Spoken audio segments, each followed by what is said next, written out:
Hello, everybody, and welcome to another edition of Your Gardening Week. We've got so much to talk about today. I'm going to try to pack as much as I can into the next 90 minutes. I'm Gardener Scott, and I discuss everything gardening so that you can become a better gardener. And these 90 minutes will definitely help you on your way. It's great to see everybody checking in. A lot of conversation already happened. Thank you, Brandon, for all the welcoming and getting things started this morning. It's just so awesome. We've got so many people. And last week I had encouraged people that were new to make comments. And when I reviewed last week's show, lots of new people checking in from all over the world, in addition to those of you that are regulars. So thank you so much.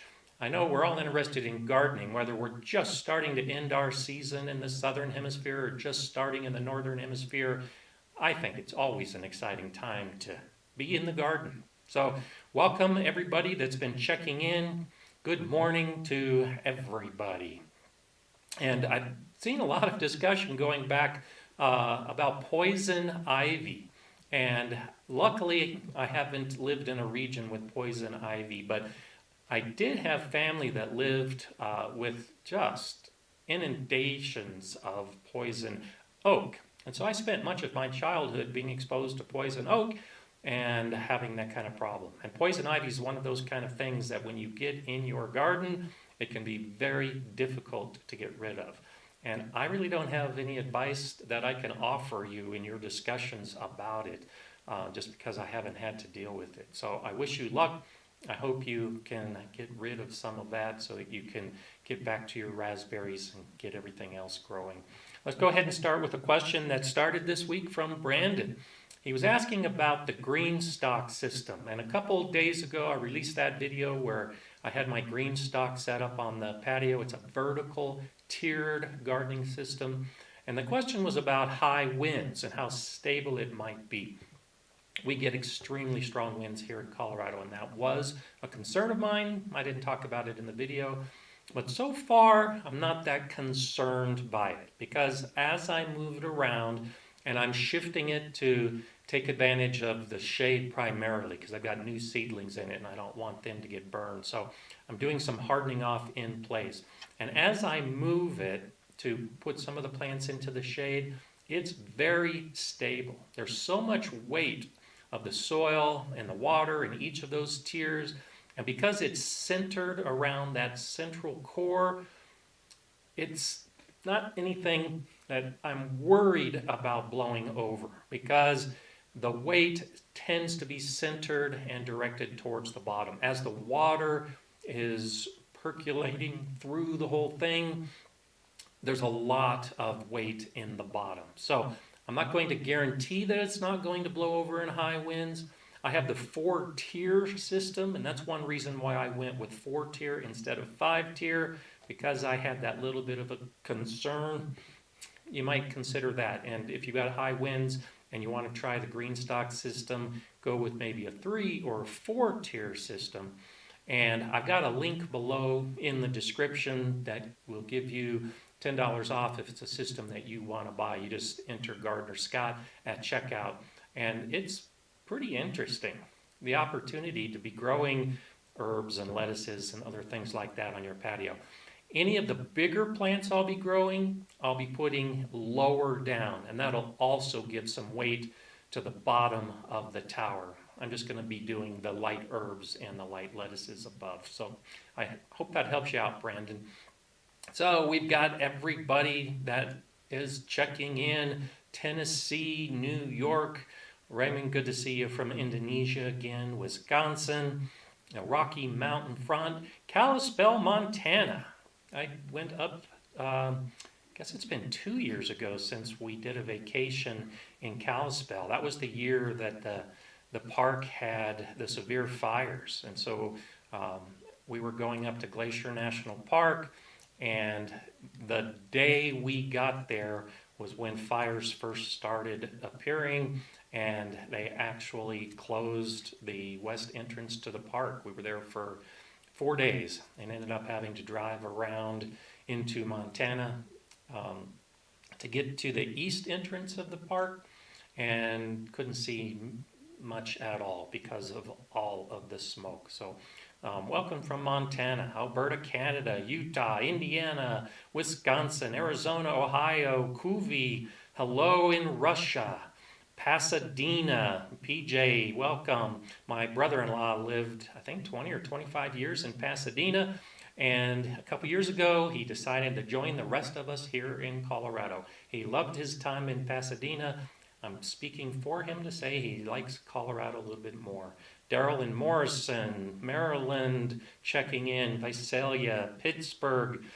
Oh, it's just so wonderful to see everybody. We've already got over 100 people on the live chat, and we're just starting off. So, like I said, I got a lot that I want to talk about today because this is such a busy gardening time of year. So, let's jump right into it.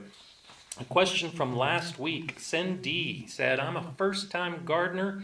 I bought a tall raised bed and soil, but I can't find seeds at our store. Is it recommended to grow from a store-bought seed, or can I grow from my refrigerator produce? So, anytime you buy fruit or vegetables from the store, you can definitely take those seeds and plant them. Here's the biggest concern, in my opinion. Most of what we're buying in the store is a hybrid. It's the type of plants that are producing a consistent type of fruit or a vegetable, and that way you go to the store and you're going to get the same thing every single time. The hybrids have been developed primarily in the retail horticultural market because you can't just take any plant, throw it in a truck, drive it, put it in a box in a store and sell it and expect it to last. And so these plants have been developed for transportation. That's one reason why tomatoes just taste so bad when you buy them from the store, is because you're not tasting a plant that was bred for taste. You're tasting a tomato of a plant that was developed to transport well. In most cases, those are hybrids. So if you save the seed from a tomato or a cucumber or any other of the plants that you're going to get from your store, you can plant them, but the likelihood of that plant turning into what you bought at the store probably isn't very high. If you plant the seeds of one of those terrible tasting tomatoes, there's no telling what you're going to get. It may be a good tasting tomato, it may be a bad tasting tomato, but it's almost certainly not going to be the same of the plant that you purchased. Without any other options, by all means, plant those seeds. And I've told this story before at the Galileo Garden. In that first year, we didn't have any money to buy seeds. And there had been some sun gold tomatoes that had been planted the year before.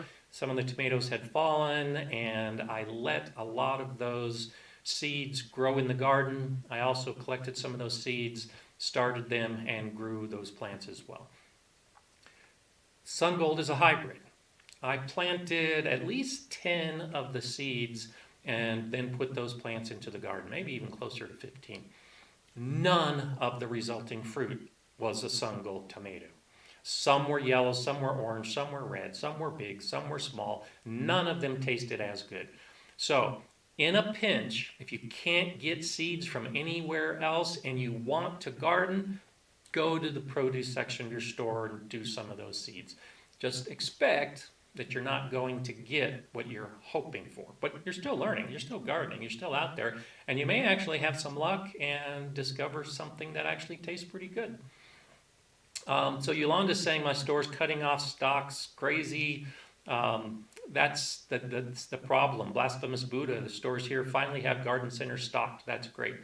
I encourage that you don't do a run on your seed centers and stock up on everything, do the binge seeding, because there's a lot of gardeners out there that are looking for seeds as well. So if you notice that your seeds are starting to become available again, please just buy what you need.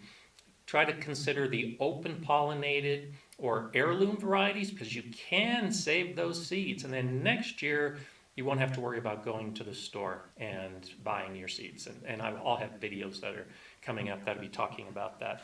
Okay, the next question. Michael Cobb was asking, I have tomatoes in some cups and some of the stems are curling. What can that mean? So curling can be a few different things. If the leaves start curling, it's most often a water issue, either too much water or too little water, and the leaves will start curling. If the stems start curling, it's usually a lighting issue. The plants aren't getting enough light, and so they're starting to bend to get to whatever light source there is. And so if the stems are not growing straight and stocky and strong, if they're getting really thin and leggy and starting to curl, it's probably a lighting issue. And so look at that and see if you can put lights closer to the plants, and that might help that issue out. Okay, Scott Mackley is saying, my local Seed Savers exchange in Iowa was sold out. I'm using very old seed. Yeah, I've gone online recently to some of my trusted sources just to get a few things I realized I hadn't picked up before, and that's what I'm finding as well. Plants and seeds are sold out in a lot of online retailers. I actually ordered some raspberry plants and some strawberries just a few days ago from a source I've never used before because they were the only ones online that I could find, and they were limiting what they were selling. I'm guessing to try to give as many people an opportunity to put their plants in the ground. So it's challenging out there. Go ahead and use old seed. If you haven't seen my germinating video, go back and I'll tell you how you can test the viability of your old seed. If you've got some seed lying around and you can't find new seed, go ahead and plant the old seed. Most seed is good for 3 to 5 years. There's a few seeds like onions, for instance, that they're only good for about a year, but everything else, you can expect some viability for multiple years. So you don't have to buy new, use old, just get your garden going because it's such a wonderful time to do it. Okay, another question, and there was some discussion about this that was going back and forth. I appreciate everybody's help last week. Jay and Heidi, of course, were very active last week and had a new person pop up, Vincent Shoemaker, who was very active in the chat and giving some good answers as well. So I appreciate all that for those of you that are getting involved with the questions and the answers. But James Hanold was asking, could chicken poop hurt worms if added to a worm bin? And this is one of those, it depends on how old the chicken poop is. Chicken poop is a great amendment for your soil to put in your compost pile, but when it's fresh, it has a very high amount of ammonia, which can burn the roots of plants. It can harm the young plants. Same with the worms. If you put fresh chicken manure into a worm bin, that ammonia component is probably going to harm, maybe even kill your worms. But if you let it age, if you let it dry out and get that initial strength dissipated a little bit, then by all means you could add it to your chick or your worm bin because there's lots of nutrients in it. When I would add it to the worm bin, I would go ahead and mix it with some fresh bedding, like some shredded newspaper or cardboard, just to help it dissipate throughout. I wouldn't add a lot of it in one big clump all at once. But yeah, it's definitely something that you can consider putting with your worms if it's aged. So keep the questions coming. Kathleen is asking, the new leaves on my first year blueberry plants have a bumpy texture. What could cause this? Look really close. There's a lot of very tiny insects that will get on your leaves and they'll eat a little bit, and the natural response from the leaves is to be bumpy, and that can be caused by insect damage. Also considered, you don't say where you're from, but if you live in a very humid area, Humidity can cause the same thing on a lot of plants, where there's a lot of moisture in the air and the plants have some excess moisture, and some bumpiness can pop up as well. So it's hard to tell just, saying they're bumpy, but do a real close look and see if on the underside of the leaf there might be some little holes from insects. Consider your humidity, and then see what happens with the rest of the leaves as they develop. If the rest of the leaves have no bumps at all, then it's probably just one of those things that was definitely weather related, and the plant will be fine. But if it gets worse, then see if you can do some searches online for bumpy leaves on blueberries and see what you can find out about that as well. Brian is asking, when you have overflow of worms in your bin, do you just add them to your garden? Do you harden the worms off? So I'm just starting to increase my worm bin production in the basement. So if you've seen any of my worm bin videos, the last one that I did when I was harvesting some of the castings is I took some of those worms and started a second bin. So I would encourage you to do that. If you've got the food to support multiple bins, go ahead and take some of the worms and just start new bins.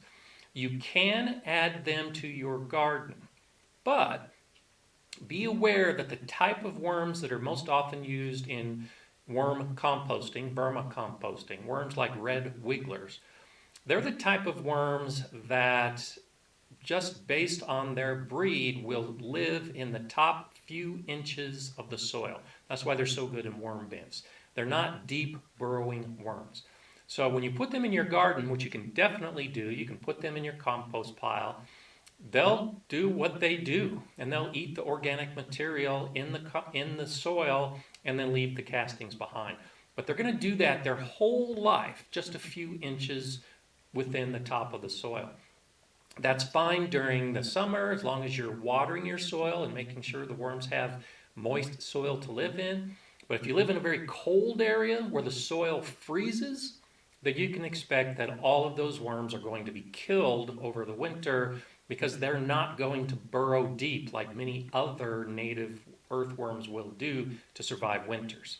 So understand the difference between composting worms and native worms. Sure, take the extras and add them to your garden. Just don't expect them to be around the following year if you have very cold winters.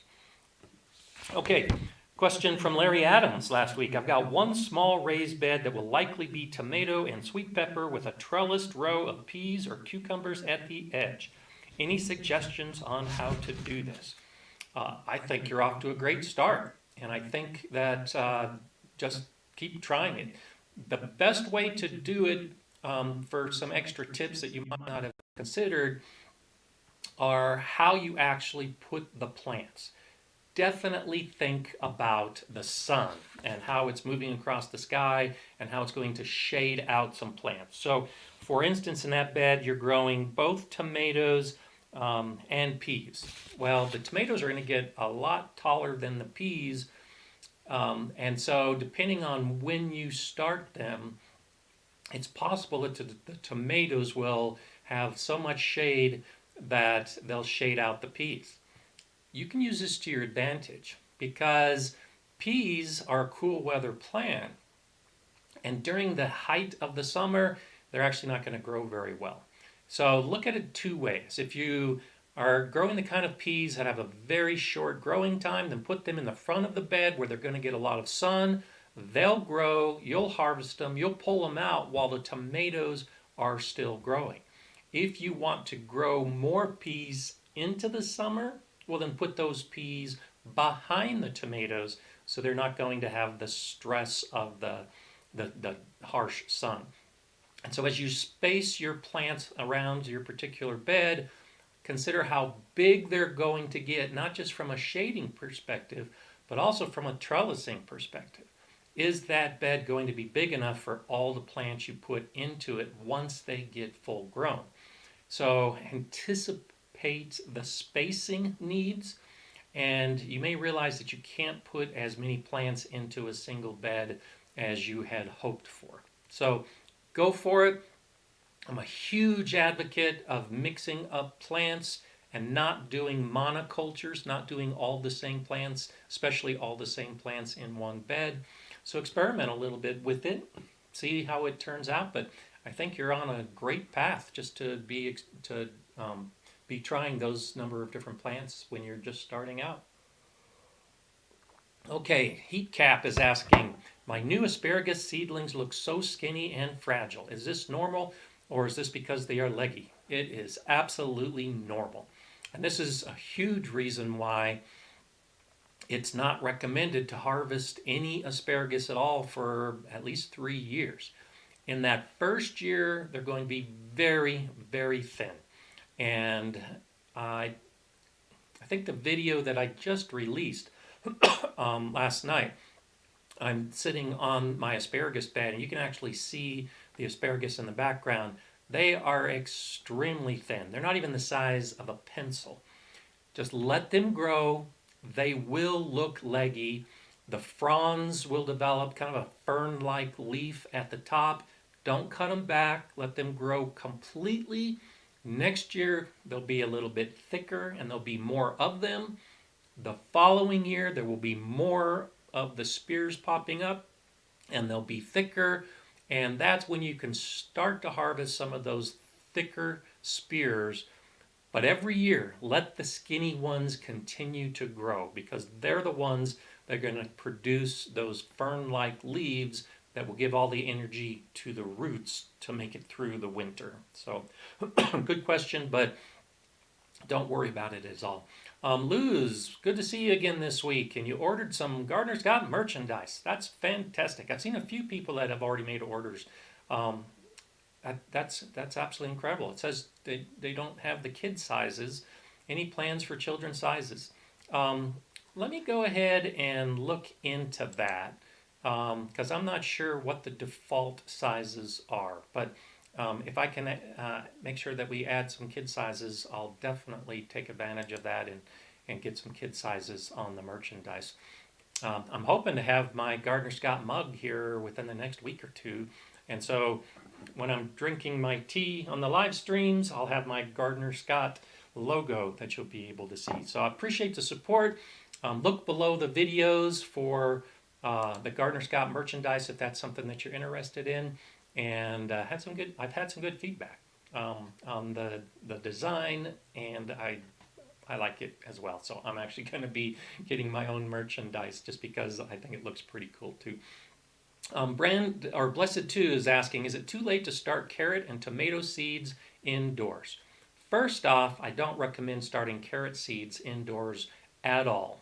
They don't transplant well, and if you damage the root at all, you're not going to get a long, straight carrot.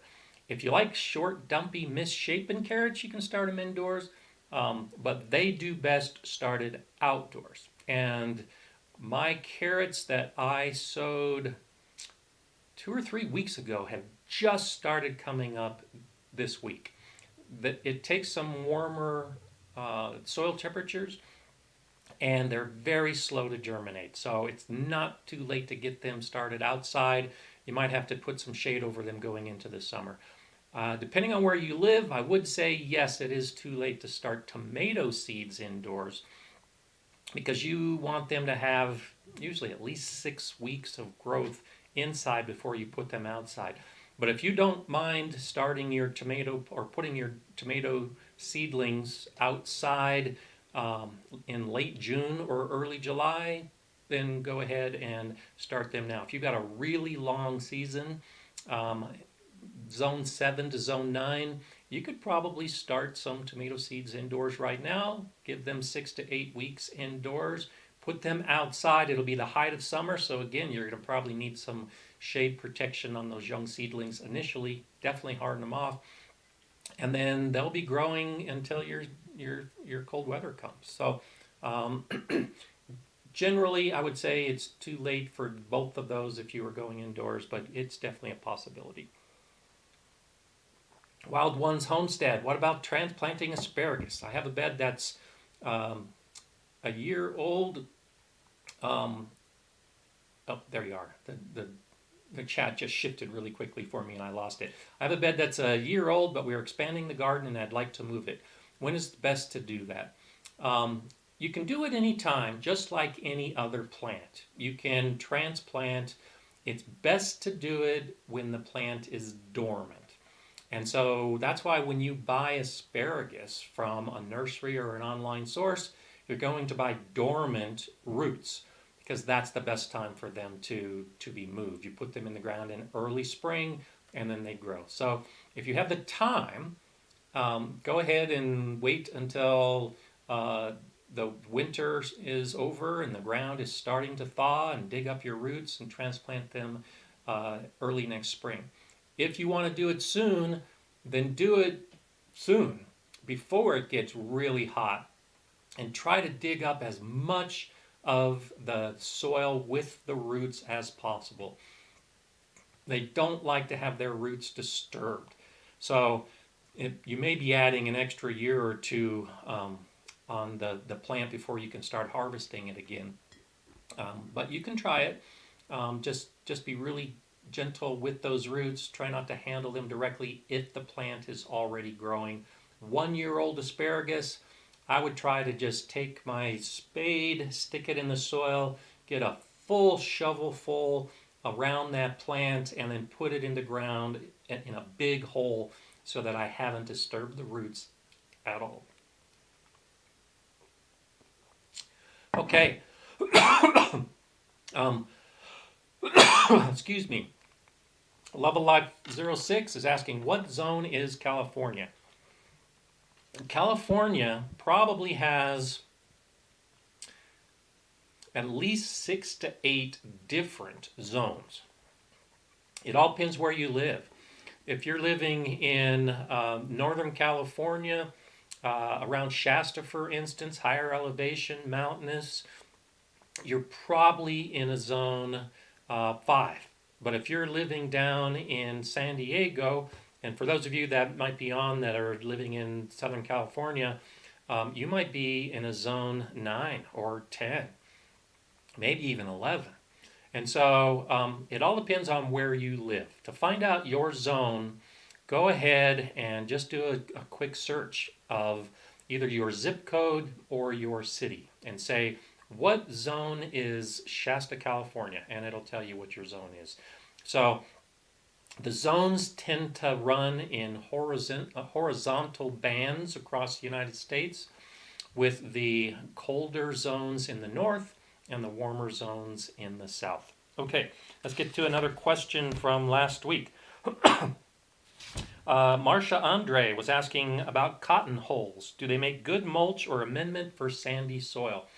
And cotton mulch can be really good. It retains a lot of water. That can be detrimental, so you need to make sure that when you water, the water is actually making it down to the soil and not being absorbed by all of the mulch. But it can be a great option if you've got access to. It's called a few different things. It might be cotton burr mulch or cotton hull mulch. The one concern I have, and I lived in Oklahoma and was surrounded by fields of cotton. Cotton is one of the crops that uses the most pesticides. And so it's very possible that there might be some pesticide residue on some of those cotton mulches. The reason I say that's a concern is because if you're trying to attract or encouraging beneficial insects to your garden, and there might be some pesticide residue, depending on what kind of pesticide it was, it might have a pretty long half-life. So it might be damaging to some of your local insect life if you use it. I would ask the question of the source, because if it's washed, if it's buffered, maybe some of that likelihood is lessened, but it is an option. Okay, so good to see everybody. We're approaching 200 people on the live stream. Raymond is asking, what time is best to transplant plants? And so I talk a little bit about this in a few different videos, and I'll be talking some more in some more upcoming videos. when you transplant, you are putting stress on that plant.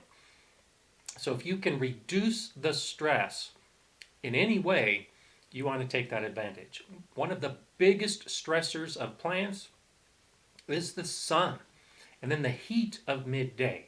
So when you transplant, consider the time of day.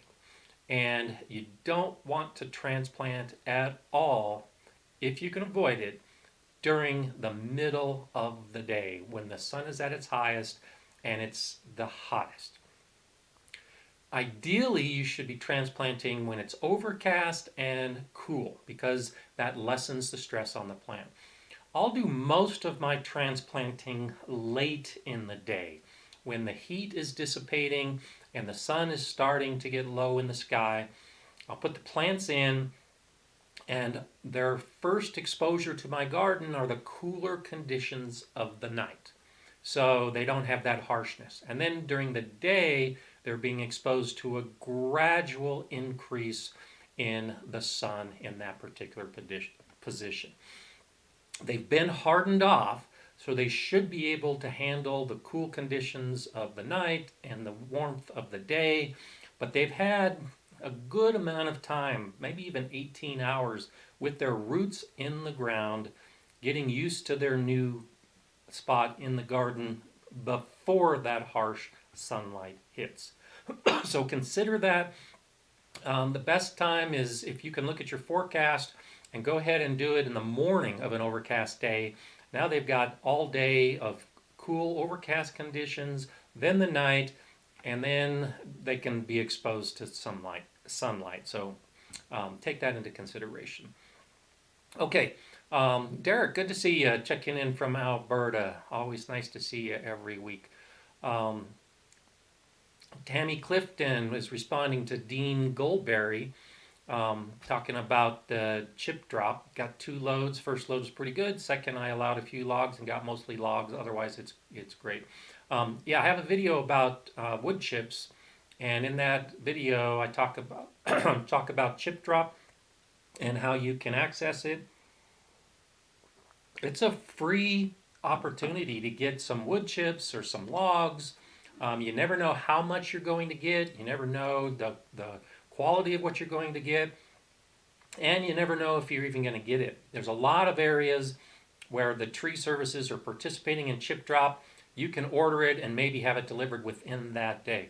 In my area of Colorado, it's not available yet. But 45 minutes up the road it is. So I've signed up for chip drop. I've never gotten any chips actually developed. But good to see you talking about that because I think that's a great option. Okay, we're 30 minutes in. Let's go ahead and go to our lightning round. This is what I started last week to give a lot of questions with some real quick answers. Again, to try to pack in as much information as we have. So, some of these are many weeks old. Some of them are more recent. But let's get to it. Life Goes On had asked, can I harden off seedlings now when they only have one true set of leaves and it's above 50 degrees outside? I encourage hardening off, as you already know, but the plant should be strong enough when it's exposed to some of those harsh conditions like the sun and the wind.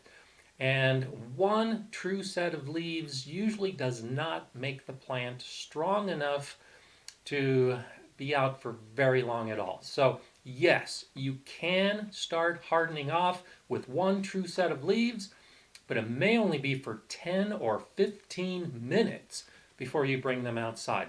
If you wait until there's 2 or 3 true sets of leaves, now you might be able to go to 30 minutes to an hour. So do take into account the size of the plant. The video I did last night on hardening off discusses that. Be careful about putting very small seedlings out for a long period of time. Life from Ashes. Do needles help with slugs? And I'm assuming the question was about pine needles. The short answer is not really, but there's hope. I like to use pine needles as a mulch in my strawberry beds because my strawberries are the most susceptible to slug damage. And every year that I've used my pine needles, I've had slug damage. So there's a lot of things out there. There's actually some really cool videos if you do a search. Um, Eggshells are one of those things, crushed eggshells that some gardeners say to use to deter the slugs. But there's some great videos that show the slugs just crawling right across the eggshells. They don't stop them at all. Pine needles are kind of the same. I look at it as the lightness of the pine needles and the airiness make it more difficult for the slugs to crawl across, but it's not going to prevent them. Michael Spalding, what is a good size for a compost bin? So one of the things to get compost cooking is to have a mass and it gets heated up. You really want to try to develop a pile that's at least 3 feet wide, 3 feet deep, and 3 feet tall.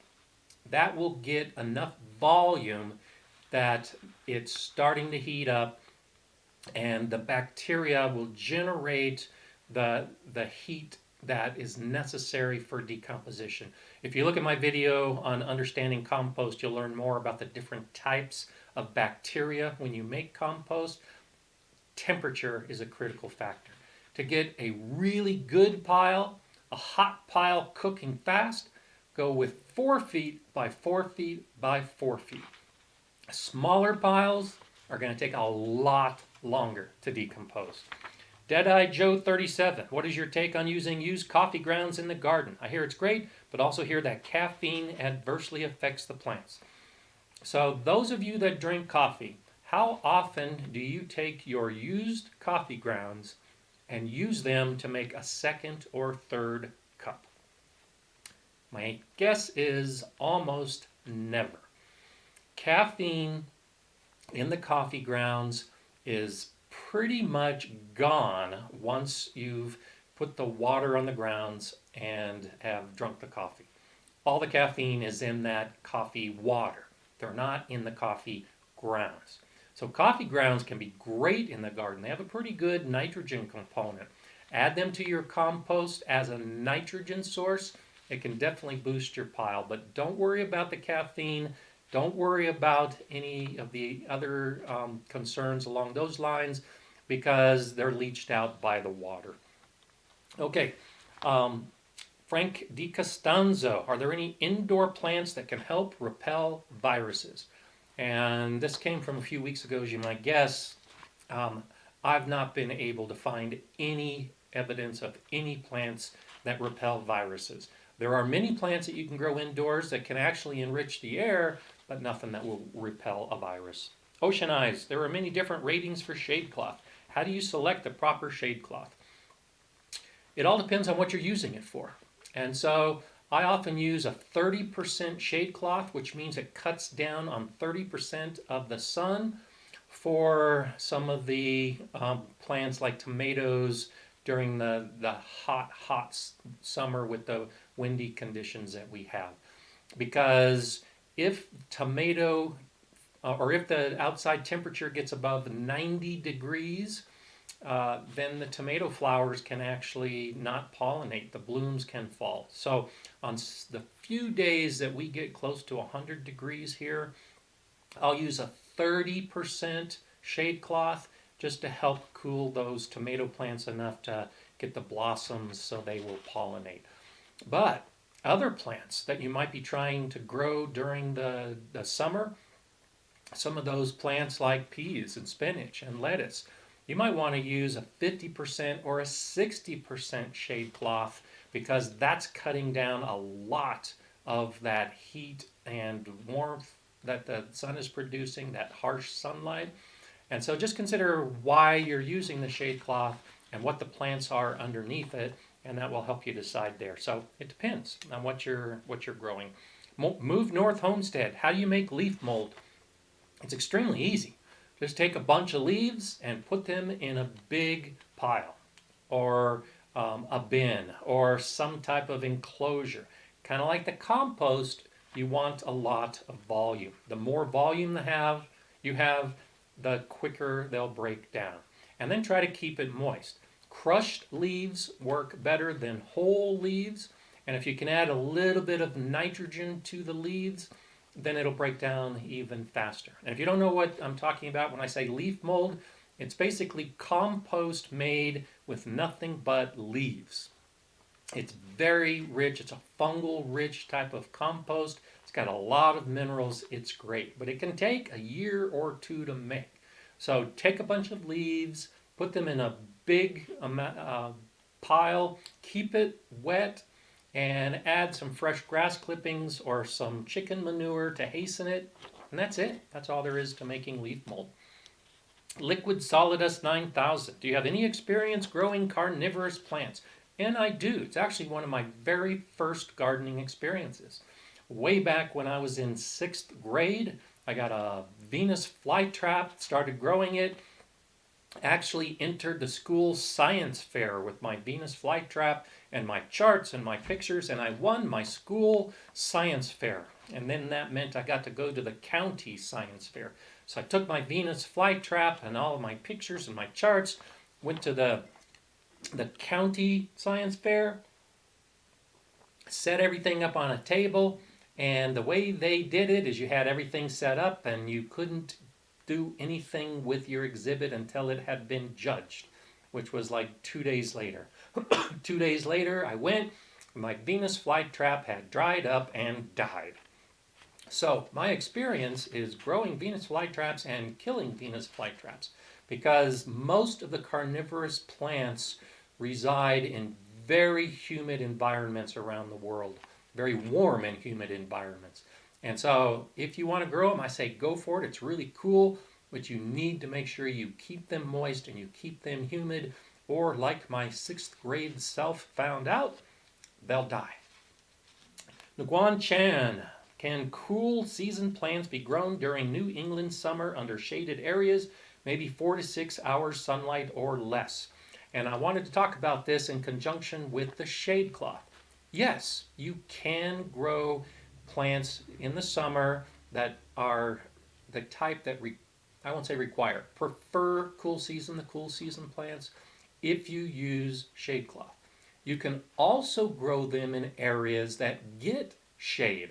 So if you've got a shed or a fence where you're getting some good morning light or maybe some good evening or late afternoon light, and this usually works best with a fence that's running east to west, then use some of the shade that's going to be cast by that fence. During the height of summer, you're probably going to have some good sun on the north side of that fence. So now look to fences or buildings that are running north to south, where later in the day the sun is going to be on the other side of the building and it'll be casting shade. So you can definitely grow plants that only need 4 to 6 hours of sunlight, like the lettuces and the spinaches, in a shady area, either because of a structure or because you're using shade cloth. Connie Byrne, at what point should tomatoes be fertilized? It depends. If you have a really good soil with 5% or more of organic matter in it with some good earthworm activity, you might not need to fertilize at all. In fact, if you fertilize, you might be over-fertilizing because the soil has all the nutrients that the plants need. If you have poor soil like mine, or you're just starting with the amending process, I'll usually fertilize shortly after transplanting, just because I know my soil is deficient in nutrients. So I'll do a balanced fertilizer early on. I'm not a big fan of fertilizing tomatoes mid-season, because a lot of the fertilizers that gardeners tend to use are high in nitrogen. And so if you're fertilizing your plants in mid-season, try not to give them a lot of fertilizer, because that will give you a lot of plant growth, but not a lot of flower development and not very much in the way of fruit. So if you're doing a lot of fertilizing on your tomatoes and you're not getting fruit, it's probably because you're giving them too much fertilizer. And the plant loves that and just keeps growing, and it's not putting its energy into the flowers and the fruit. And so with that thought in mind, as I get to the flowering and fruiting phase, I'll add fertilizer again, but this time it'll be a fertilizer that's lower in nitrogen. And so if you look for Tomato fertilizers. You will often see that first number in the 3 digits, that nitrogen number, will be lower because of that. So I'll start with a balanced fertilizer right off the bat, and then as we get closer to the flowering and fruiting, I'll use a tomato fertilizer. Raymond Satyai, will beets planted from a kitchen cutting produce beet roots? No, not in the way that you are thinking of a beetroot as that big bulb that you're going to harvest and eat. Like carrots, you can take a top of a root, put it in water, and it will grow a plant. And you might even get some flowers and seeds from it. But, as I'd mentioned earlier, talking about transplanting carrots, once that root has been severed, it will not grow into that type of root again. So a beetroot, a carrot, a parsnip, you can grow a plant from a root cutting, but you can't grow a whole brand new root from just a cutting or the tip of that root. Roxanne Vogt, will voles and moles come up into my raised beds? Is there something I should do before I start filling my beds? I'm assuming you have a vole and a mole problem like I do. Yes, they can come up into the beds. Voles aren't as likely, moles very possibly. If you look at a lot of my more recent videos in my new garden, you'll see that I've got chicken wire or hardware cloth at the bottom of all of the beds that I'm putting in place. That's what you need to do. You need to put some type of barrier in the bottom of your bed to keep the moles or the voles or the gophers or whatever you have that could be digging up into your bed. I don't have moles, there aren't moles in the state of Colorado, but the gophers are a problem. So consider putting some type of barrier at the bottom, and that's the way to deal with them. Rob had asked, can we compost weeds? Absolutely. Weeds are a type of plant, and that's what you want to put into your compost. I would discourage you from putting weeds in that have already developed a whole bunch of seeds, because unless you have a very hot compost pile, those seeds are going to stay viable while the rest of the plant is decomposing. A hot pile will kill the seeds. Most of us don't get our piles that hot enough. But I go ahead and compost weeds, even if they do have some seeds. Because of all the winds in my area, I'm getting weed seed blowing into my garden from all around me. So I know I'm going to have to deal with the weeds through the seeds that blow in, so I'm not that discouraged if some of the seeds make their way into the compost because of the material I use. If you have a hard time getting enough organic matter into your compost pile to develop that volume, go ahead and use the weeds. It works great. Daniela Cade, I planted garlic in the fall in very large pots and have them in an unheated greenhouse. Can I set them outside without hardening off first? One of the things about hardening off is exposure to the sun. And even in an unheated greenhouse or hoop house, you're getting that sun exposure. So the hardening off of plants that are coming from a cold frame or a hoop house or an unheated greenhouse, they've essentially been hardened off in that structure. They haven't been exposed to a lot of the cool conditions, like the nighttime. So I would say go ahead and set them outside in an area near a house or near the greenhouse for a night or two, just to expose them to some cooler conditions. But yeah, they can go outside right away without that lengthy hardening off period.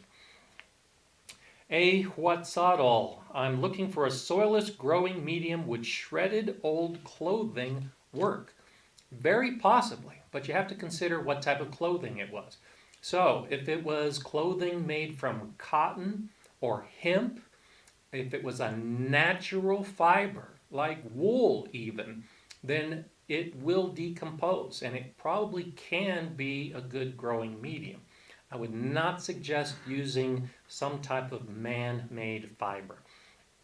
And if you use it, I wouldn't use it by itself. I would think of it like I would use peat or cocoa coir and mix it with other ingredients like compost and maybe some aged manure.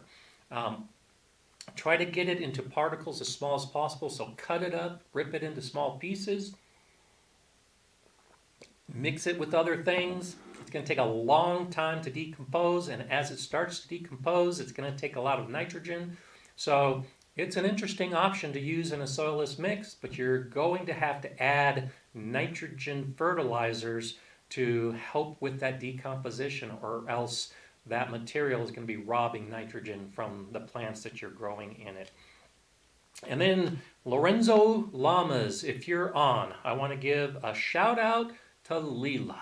And I'm sorry I missed that in those weeks ago that you had mentioned that she likes to watch the videos. So I hope you're watching today, and if you're not watching today, I hope you see the replay, and I hope Leela sees this shout out. So good to see all of the conversation going on. Derek is saying that the gophers and voles are tiny gangsters. Absolutely.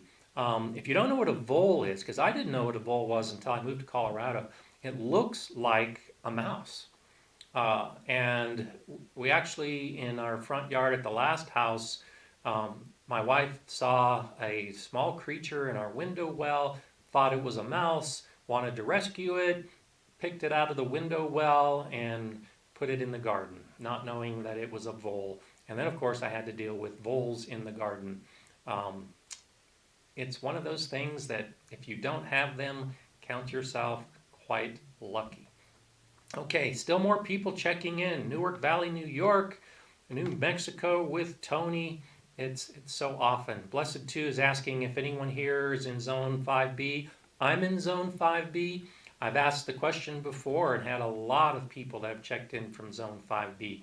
So Michelle is in Zone 6B. Riverdale Gardens was checking in with 5B. Tony's in 7B. As you can see, whether you're in Zone 5 or Zone 7 or one country or another country, we're all gardeners. We're all doing all this stuff that we like to do. Now, I do want to go ahead and pose a question for you this week. And so, please, all of you that are on the live stream, go ahead and give me your thought on this question. If you're watching in replay, I'd like to see your answer in the comments below. And my question is, do gardeners get a day off?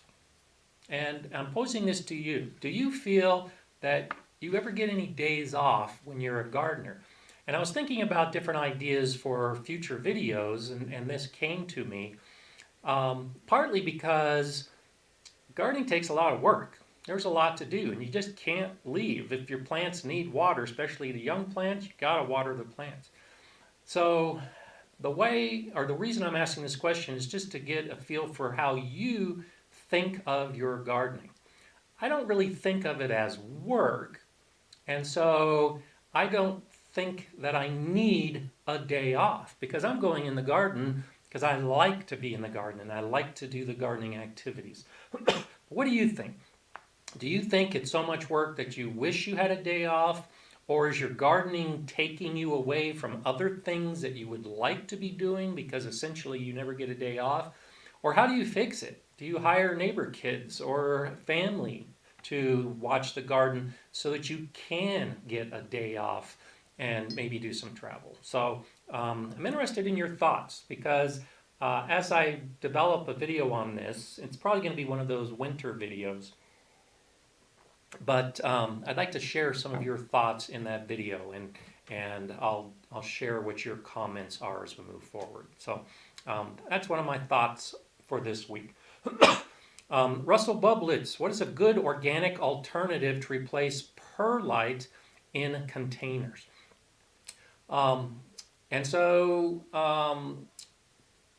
Perlite is most often used for its drainage component. It's a lightweight material, and it's used for drainage.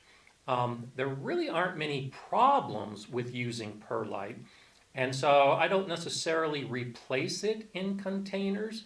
I'll use vermiculite, which is an alternative. Neither of them are organic. They're both mineral-based.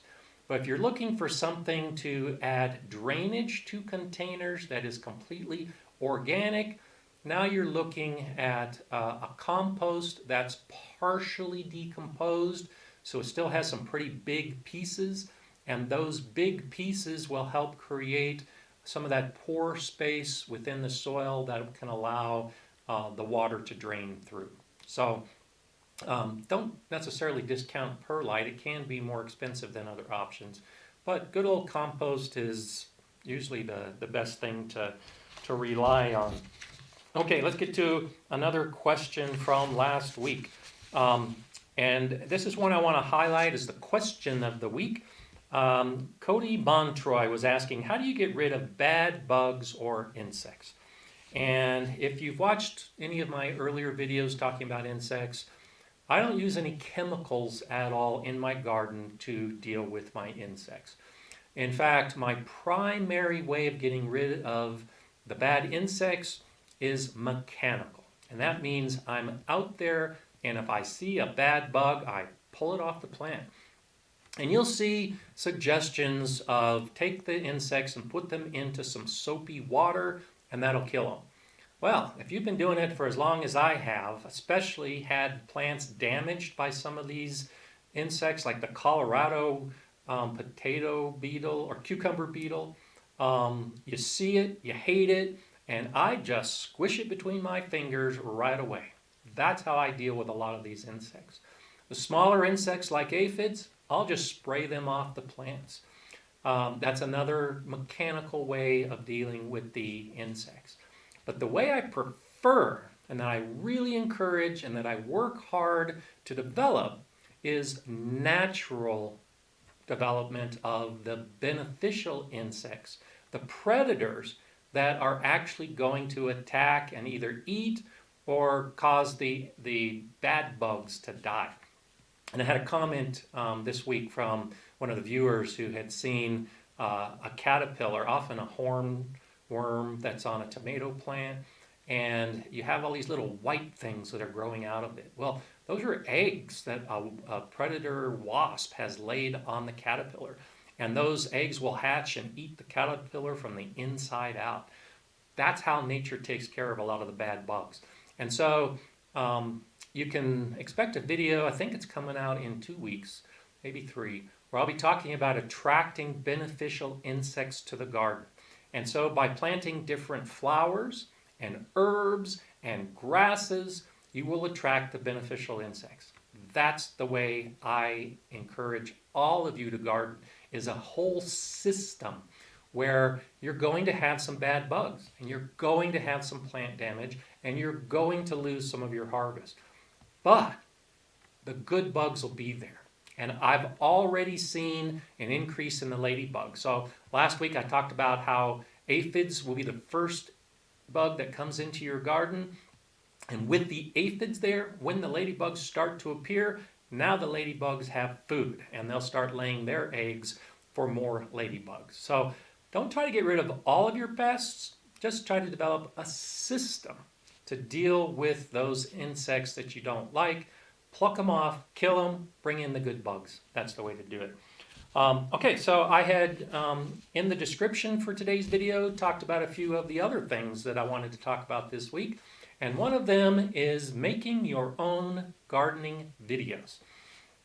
Now, as I have stated at the beginning and in many of my recent videos, the reason I discuss the gardening topics is to help you become a better gardener. I love doing this, and I know it's helping you and many other people. But another reason why I make these videos is just to keep track of my garden. For those of you that have been here within the last year, all of the videos that I've been making have been in this brand new house, brand new garden that I've been developing.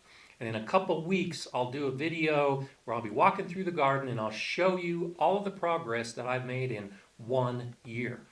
Well, my videos are my record. I think keeping a garden journal is a great idea. It's something all of us should be doing. Well, a video record is essentially the same thing. I can go back over many years of videos and look at all the gardens I have. My very first videos that I produced years ago were from a garden that I haven't lived in years. And I just did a couple videos back then, but I can look at that space and all of those lessons learned start popping into my head and all of the experiences. And then I look at the videos I made when I was at the Galileo School, and it brings back many fond memories. And that's been a few years ago now that I was at the school. And then I look at my last house and the videos that I made in those gardens with all the different plants that I was growing. And now over the last year, I look at the videos that I've had with this new garden.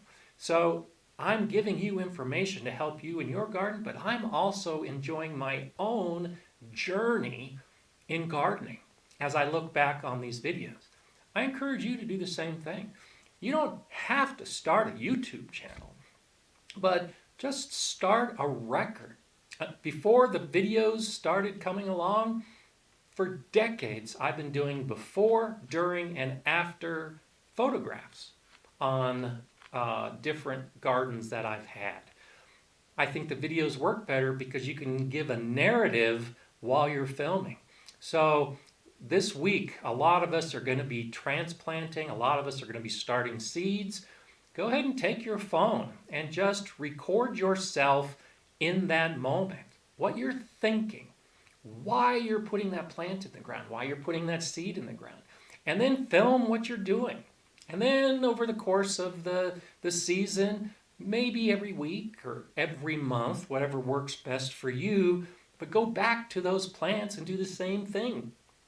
Talk to yourself through the camera and then film the plant so you can see the progress. Insects. I love filming insects, partly to track what's happening in my garden. And if there's a bug that I don't know what it is, if I film it, now I can go back to it later on to help in identifying what that insect was. So get out there, start filming your garden, make your own record. We are so close to it going out every day that it's hard to realize how fast plants grow or how slow they might be growing. Before we know it, it's the end of the season. We're focused on harvesting and the weather and cleaning up, and we never really even noticed from seed to harvest the changes that the plant went through. During the winter, when you've got all that extra time on your hands because the active gardening season is over, now pull out those videos and start doing your own analysis and your enjoyment and remembrance of the good times. And, of course, highlighting some of those lessons learned. And then ideally, and I really hope some of you out there will take me up on this, not this year, maybe not next year, but maybe at some point after you've started doing these videos for yourself, maybe you can start a YouTube gardening channel as well and share some of what you've learned, some of your journey with some of the other gardeners. So definitely keep a garden journal, but consider making a video garden journal, and I bet you'll like it. It does take some work. My son is just starting a video channel this week, and he discovered that it takes a long time to shoot the footage, and then to edit it, and then to re-edit it, and then to figure out how he didn't do it right the first time. It's hours and hours of work. I'm not suggesting you do that right now. What I'm suggesting is just shoot a couple minutes of what you're doing in the garden so that you can review it at a later time and have fun with it. So let me know if you have any questions about that. The videos that I make, I've gotten pretty good over the last couple years with my filming and editing, but I still spend 6 to 8 hours per video. And this is after I've figured it out. So this is why I'm saying if a channel is in your future, if you're at all thinking about it, it might take a while because you've got to learn a lot of lessons and it just doesn't happen overnight. But stick that in the back of your brain. Consider this a brain seed that I'm planting that maybe you can use in the future. Because I'd like to sit back and relax at some time and look at videos and know that maybe it was one of you that I'm watching. So There you go. A little bit of motivation for your gardening week. Let's get back to another question that Richard Deutsch had asked. Should I stake my determinate tomato plant or should I trellis it? And so there's two different types of tomatoes, determinate and indeterminate. Determinate tomato plants are what I call bush tomatoes. And you'll often see bush tomato on a seed packet. They'll grow 3, maybe 4 feet tall, and that's as tall as you're going to get. And they'll set almost all their flowers within a 1 week period, and all of the fruit will develop within a 1 week, maybe 2 week period. You harvest everything, and then the plant's essentially done. An indeterminate plant is the kind that just keeps growing and growing and growing until it gets killed, usually by a frost. As far as staking, yes, I do encourage that you stake a determinate tomato or use a very large cage, because the difference between determinate and indeterminate tomatoes, at least in my garden, is with the pruning. You're going to want to prune off some of the suckers on the indeterminate tomato plants because it can just overtake your garden and you run out of space for your tomatoes. But you don't want to prune the determinate tomato plants because you want all those suckers to develop into the stems where the flowers and the fruit will be produced. Well, with a lot of that growth, those bushy tomatoes can actually get pretty big. And those branches will fall, they can break, the whole plant becomes unwieldy. But if you stake it and put some type of support around it, that will help. It's not really a trellis in the way that I think of trellises, because most trellises are designed to get the plants to grow vertically, and a determinate tomato is not going to grow as high vertically. So stake it, don't necessarily trellis, but additional support is a good idea. Okay, Donald Gaddis had asked, hi Scott, I planted string beans about 2 weeks ago and they haven't broken ground yet. Do you think the ground is too cold? I'm in zone 7. It's very possible. I'm guessing that your beans have broken ground and they're starting to grow. As I mentioned, my carrots, after weeks, have just started to break ground. Your soil temperature matters. Warmer soil temperatures will increase the germination rate. As the days are warming, you can expect the germination to happen faster, the plants to be growing. So if you've just put something in the last few weeks and you haven't seen the plant yet, give them some time. Let the soil warm up and you'll probably see the plants do real well. And wait after your last frost date. I usually wait about 2 weeks before you start some of the seeds, just to ensure that the soil is nice and warm. The Mikado 16, thank you so much for that super chat. It's great to see you back again. I always like your questions, and I'm glad when I have the opportunity that I can answer some of the questions that you pose. Edwina Sego had asked is asking the question, aren't ants also pollinators? And I'll go ahead and answer this because this was also one of the questions that I wanted to answer about ants that had come up. So what was the question? From Habasiba. How can I naturally deter ants in my raised beds? If they are active at the time I plant seeds, I can watch them carry them off. And so tying this in with the question from Edwina, I normally don't deter ants because yes, they can be pollinators and they can be great at breaking up compacted soil because they're going to be digging through it, and their tunnels are great sources for air and water getting to the roots of plants. So consider what type of ant you have and if they're really posing a problem.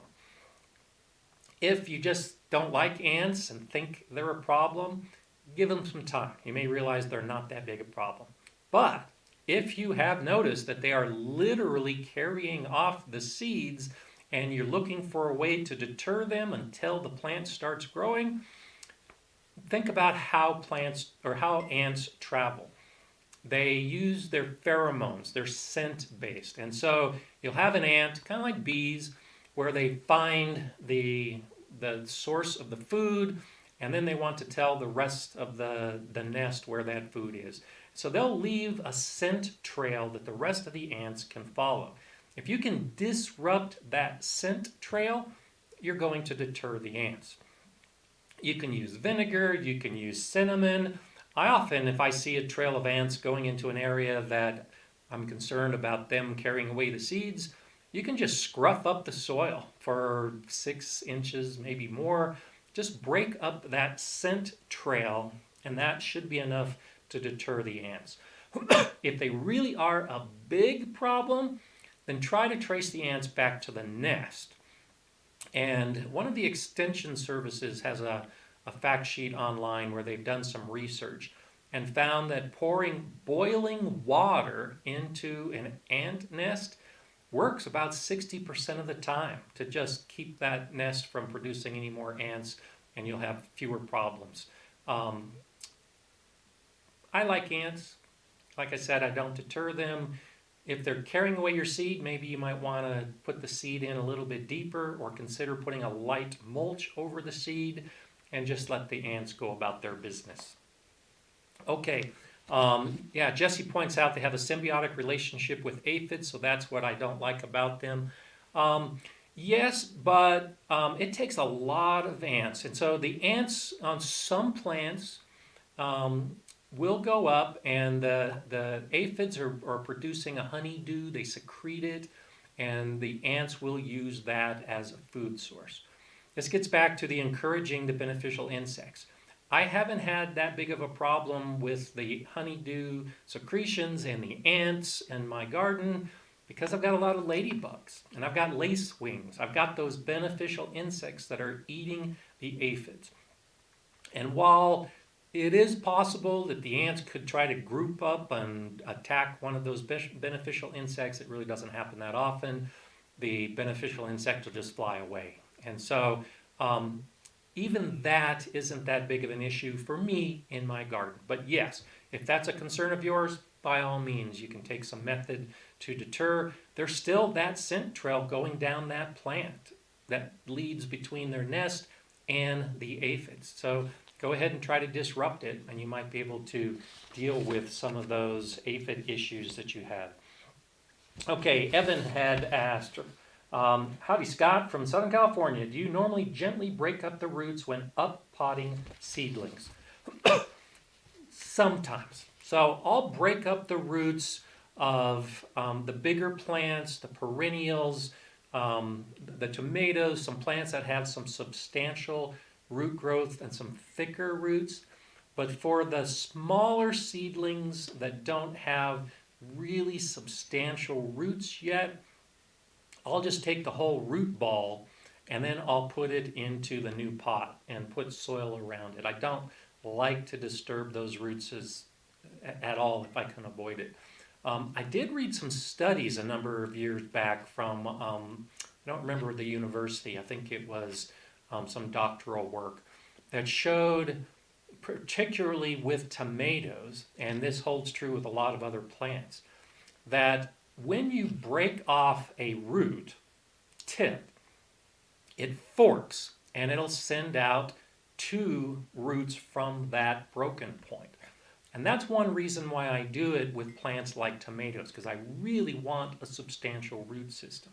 So when you're breaking apart some of these roots, you're actually breaking the roots, which could encourage additional root development. That's one of the reasons to do it. But only when the plant has grown to the point that I don't worry about damaging the roots, because damaging the roots will cause the plant to suffer. It's some serious stress and shock during transplanting. Okay, let's see if anything else pops up. Heat Cap is asking, what edibles can you plant near a road that gets salted in the winter? I'm in zone 6A. That's a good question. I don't have a problem with salt. Off the top of my head, I don't have any that are coming to mind. I know that there's a few that can handle salty conditions. So if any of you have grown plants in salty soil, please go ahead and throw that into the comments now so that Heat Cap can learn from your experience. But I I haven't had that issue, so I really can't speak to it. Claudia is asking, what can I use to rid of white fly? I use traps, and so you can use like sticky traps. Yellow sticky traps can actually be pretty effective for white fly. Again, I don't like to use chemicals, but my brother-in-law had a really bad white fly infestation, and so he used a systemic pesticide in his trees, and it worked pretty well. It's something that you put in the ground, the roots suck up, it goes into the tree, comes out the leaves, and an insect that might be on the leaves would be affected by that pesticide and killed. That's not something I do. I'm not necessarily encouraging that. I'm just saying that could be a potential option. But I have had some good success with just the sticky traps for a lot of those kind of insects. Fungus gnats and white flies are easy to trap with a sticky trap. So take that into consideration if you're looking for something along those lines. I wanted to talk a little bit about direct sowing, and I'll do this real quickly. I mentioned it when I was talking about the soil temperature. So when it comes time for you to put your seeds in the garden, and many of us are doing it right now or have just done it and are waiting for the plants to pop up, do take into account the soil temperature. And if you still have some really cool nights, the soil is going to be cooling down at night. So consider putting some hoops and plastic up just to generate some day heat that will stay through the night to help keep the soil warmer. That will definitely speed up your germination. You can also lay some plastic on the soil after you've sown the seeds. Put some black plastic on a bed with some seeds in it. Keep it in place for just a couple days to help keep the soil temperature up, and that can help with your germination as well. Take into account when you're germinating the seeds outside the size of the plant, as I mentioned earlier. It's easy when you're buying a tomato plant and putting that in the ground to think, oh, this is already a plant, and you space them apart accordingly. But when you put seeds in the ground, sometimes it's hard to visualize how big that plant is going to get. So definitely think about that as you're putting your seeds in, because you may be adding that extra task of having to thin out a lot of those young seedlings, because now when they're growing, you look at them and think, oh, yeah, maybe I did put too many seeds in, and now you're going to have to take some of them out because the plants are going to get bigger. And then watering real briefly. And I've got a video coming up here in a few weeks where I'll talk about watering in depth. Right now, it's hot and dry in my garden. I looked at the forecast. I'm supposed to have 18% humidity today, and we're real close to a record-setting temperature. It's hot, it's dry. If you start seeds in conditions like this, they're going to require extra water. The dry air, especially mixed with wind and the hot temperatures, that top soil layer is going to dry out very quickly. So I'm going out and I'm actually watering some of these beds that I'm putting seeds in 3, 4, 5 times a day, because think about the depth of these seeds. And especially seeds like lettuce that you can still plant, they're going to be very close to the top of the soil. And if that top 1/4 inch to 1/2 inch is drying out because of the humidity and the sun, then those seeds will never germinate. Or they may start to germinate and then they'll die before the plant can emerge. So look at your watering schedule and realize that a schedule may not be appropriate for seeds. You want to keep the soil evenly moist and not dry out at all, especially that top layer that's real close to the surface. Get out there as often as you can. I'm finding that for me, about every 2 hours is working to keep that top 1/4 inch moist enough for some of those germinating seeds.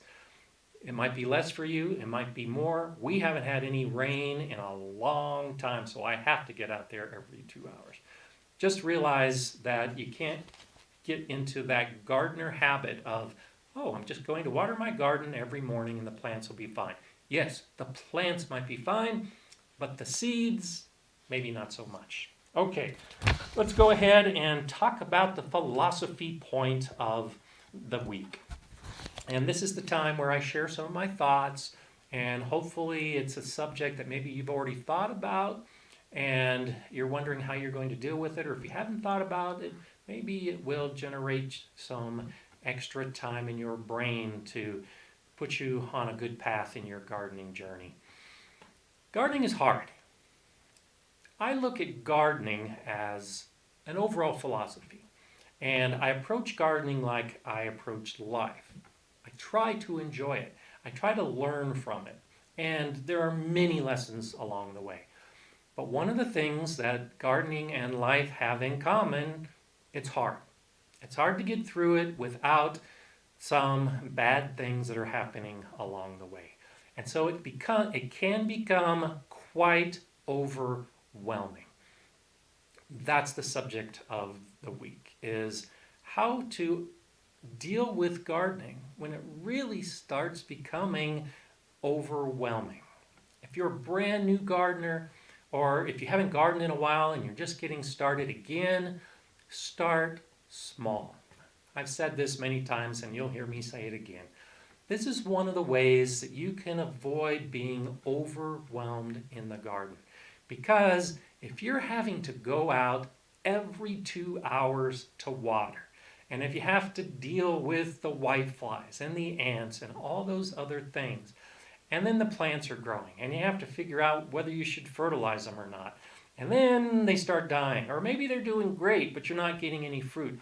All of those things add to the stress of gardening, and it really can become overwhelming. If you just take it one plant at a time, one bed at a time, and just one day at a time, it really can help you deal with gardening and not be overwhelmed. I like to make a differentiation for myself between people that are just growing plants to eat, or they're just growing plants for the flowers. They're just growing plants. A lot of them are not enjoying it because they're just doing it for whatever that reason is that they're doing it.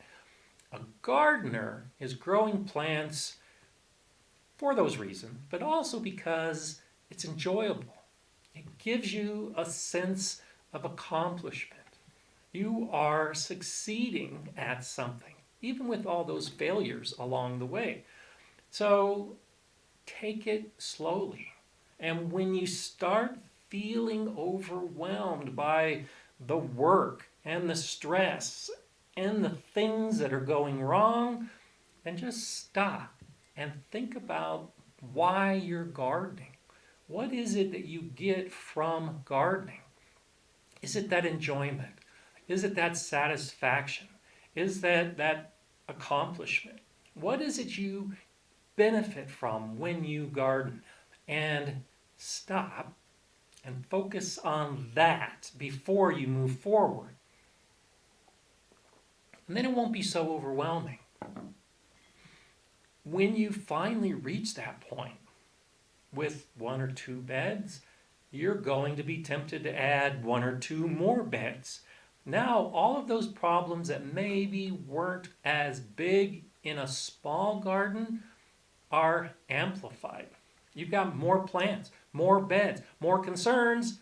Now it's easy to get overwhelmed again.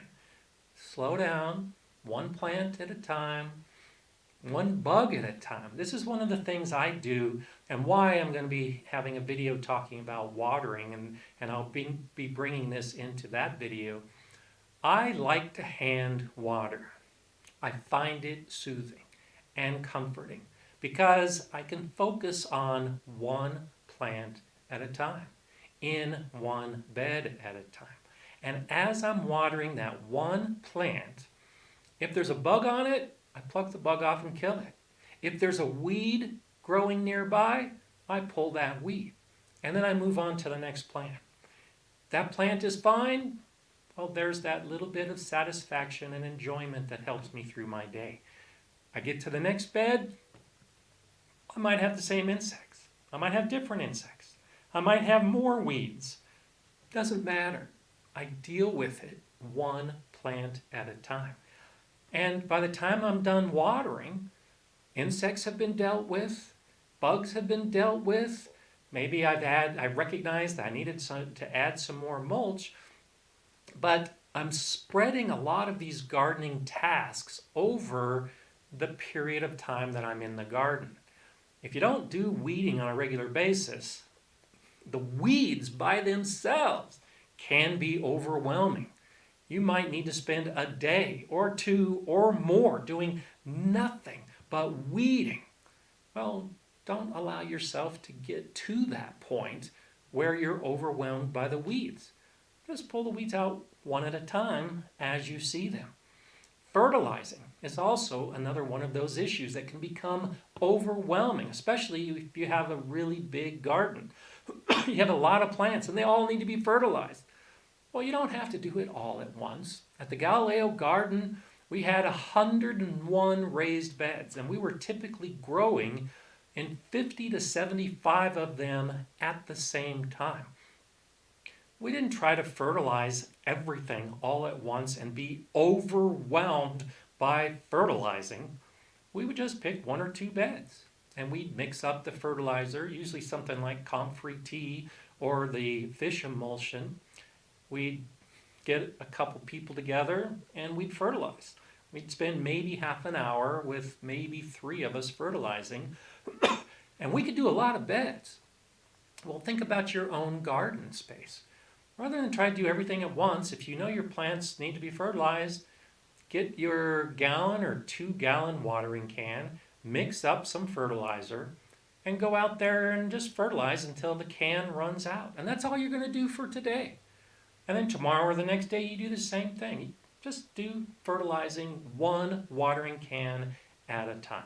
So you don't have to be overwhelmed by it.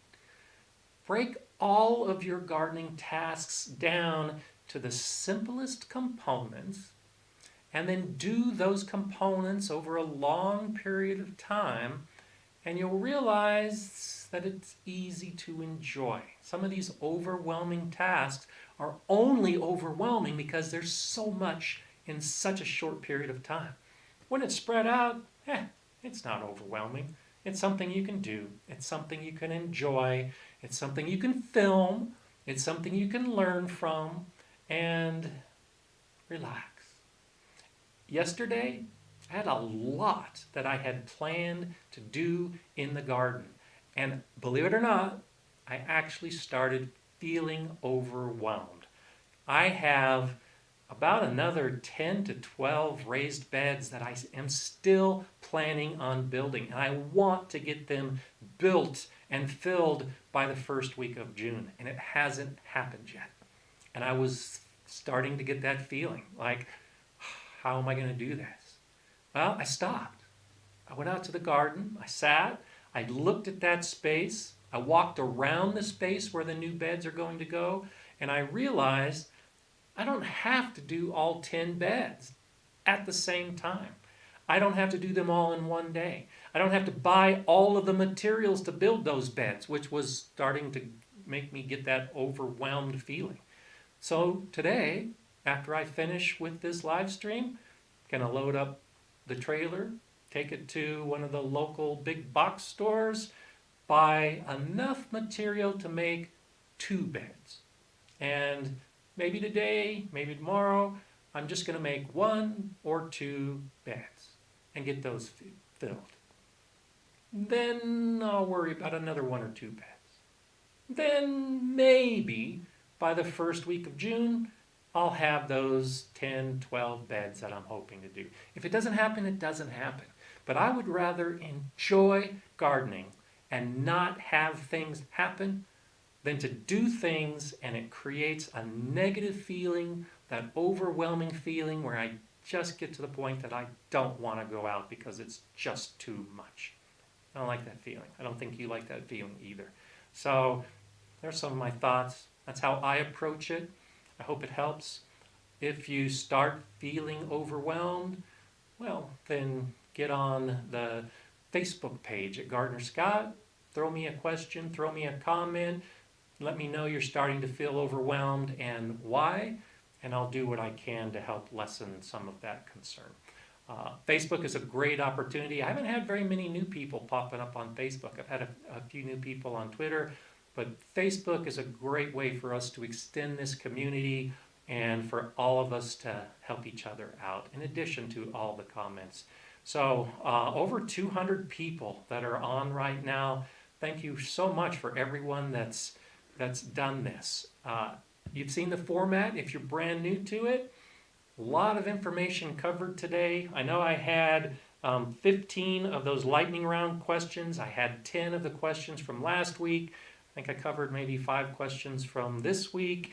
And then I had another half dozen topics that I posed. So add those numbers together and you'll see that we've talked a lot about gardening this week. Next week, Monday, I'll be back. So I hope you're here on the live stream if you can make it. If you can't make the live stream, it's always available in replay. And you can also go back to the replay to catch up on some of the information if you came in late and you wonder what was discussed before you got here. It's always good to have you here on a Monday. It's always great to see the comments. Thank you so much for all the participation. Thank you for the super chats when they pop up. And thank you for those of you that have already started buying the merchandise. You just help make my day better. And I hope I've been able to reciprocate in just a small way. I'll see you next Monday, same time, same place. I'm Gardner Scott. Enjoy gardening.